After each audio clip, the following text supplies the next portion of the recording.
Hi disciple, this is Jetsu, and if you're new to my channel, welcome. And for those coming back to my channel, thank you for coming back to my channel.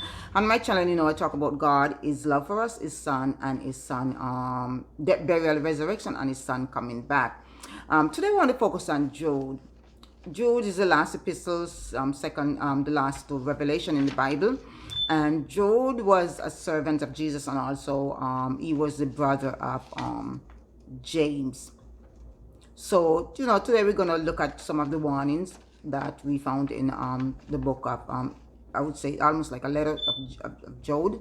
And so, by contrast, Jesus' death made possible a new humanity. And he is superior over Adam because he could prevail over the consequences of sin. So life sprang from Jesus, and Jesus came. Life sprang from Jesus because Jesus obeyed the will of God. So this is the reason why we will have life, because Jesus obeyed the will of God by coming and die on the cross for us and resurrects and gone back to the Father to make a place for us to return with him when he comes. So as 1 Corinthians 15:22 told us that in Adam we are all dead, but in Jesus we are all alive. We are all alive if we believe in Jesus and trusting in Jesus and do is God's will. So we're not alive only if we do those things.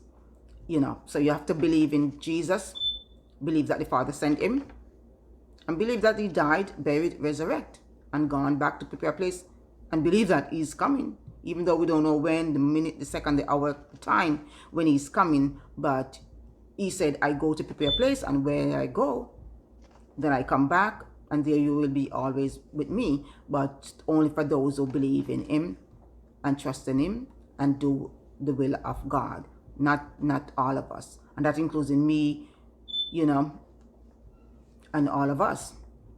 So Jude, the last, like I said, the last epistle in the Bible, second to I would say last to Revelation in the Bible.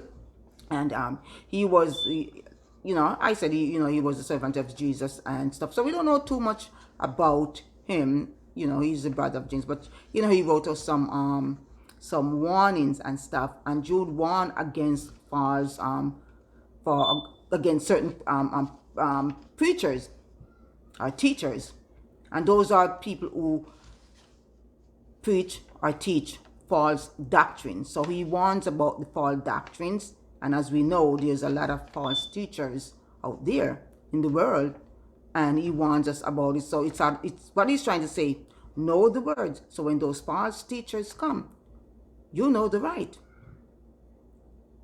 So it's up to us, and it's good for us to read the Bible so we understand it and know it for ourselves. So Joel is saying, false doctrine, be careful. Read your Bible so you know it, because it will be coming. And Jesus also warned us about it too. And all these people were around at the same time with Jesus, traveling and stuff, and learning from Jesus. And now we have all the words, so we could go on all the words. So this is what Jude is saying. So turning the grace of God, Jude is saying, turning the grace of God into lasciviousness. It means that turn away from our sin. And when you turn away from it, you don't get back into it. Basically, this is what Jude is saying. Jude 1:5, the Jude 1:5 is saying the Jewish people, Jesus is saying the Jewish people, they were taken out of Egypt. So in Jude 1:5 is saying God take the Jewish people out of Egypt, and he take them out of Egypt, and guess what? Though I take them out of Egypt, they disobey me. I'm going to destroy them. I'm destroying those who disobey in me. This is what God is saying in Jude 1 verses 5. I take them out of Egypt, and though I take them out of Egypt, They don't trust in me. They're not obeying me. They're not listening to me. I'm destroying them. So it's like a warning to us. So see what I can do? I can take you out of the tribulation, the trial. But if I take you out of it, you don't obey me, guess what? I can destroy you. Because I am thy God. And I can take you out of anything. And when I do, you turn your back on me, guess what? I can turn my back on you too. So this is what, Jude 1 verses 5 is saying. So Jude is saying to me, to us, to all of us, we have gone Cain's way. He is saying we are not following Jesus' way. We have all gone Cain's way. So this is what Jude is saying. Watch our step, because we are all gone Cain's way. And Cain's way, as we all know, is not the right way. So Jude is like warning us. And like I said, he was with Jesus those times, back in those ancient times. So all of those disciples and followers back in those times of Jesus, they saw, they heard, they believed, they wrote, and now we have it to go on. So, so he's saying, we have all gone Cain's way. Guess what? Greedily. He's saying we are all gone Cain's way greedily. Greedily in the false god, greedily in the flesh, greedily in the envy, strife, jealousy, everything. Backbiting. Everything that is wrong, we are all gone Cain's way, not Jesus' way. So he's warning us, because he's saying, I know it's hard for you all. But even me, Jude, we all trod along, because it's a narrow, rugged road. So Jude is warning us and said, be careful. You are all gone Cain's way. Turn around, because though God take the children of Israel out of Egypt, you all see, you all heard. Take them out. They disobey him. We destroy them. And what we have to remember today is that some people I know would say, oh, that was in ancient time. But they fail to understand that those warnings that those people get, yes, those warnings was for them. But guess what? It is a lesson to us. It is a lesson to say, they get those warnings. They did not heed to those warnings. So guess what? You, the next generation, that's a lesson you all must learn, that this is going to happen to you like them if you guys don't listen. So Jude is saying, don't go Cain's way. Don't get greedily. Don't get greedily in all the false worship, all the flesh, the killing, the stealing, the strife, all those stuff. He's saying, you're all gone Cain way. Get back on the narrow, rugged way. So, but we must remember the words Jesus spoke. We must remember the word Jesus spoke. We must remember, in other words, we must remember Jesus' word. Remember all the words that Jesus spoke to his disciples. We must remember Jesus' word. So basically, this is what Jude is saying. Remember Jesus' way. Jude 1:25, when the Lord comes, Jude 1:25 is telling us that when the Lord comes, we will be all in joy. All in joy. So shame, pain, everything is gone. We will get this glow, this feel of happiness moment. But the question is, who is gonna get those feel of happiness? Who's gonna get those joy? This is what me, you, all of us have to ask ourselves. Jude is telling us, but then we have to ask ourselves,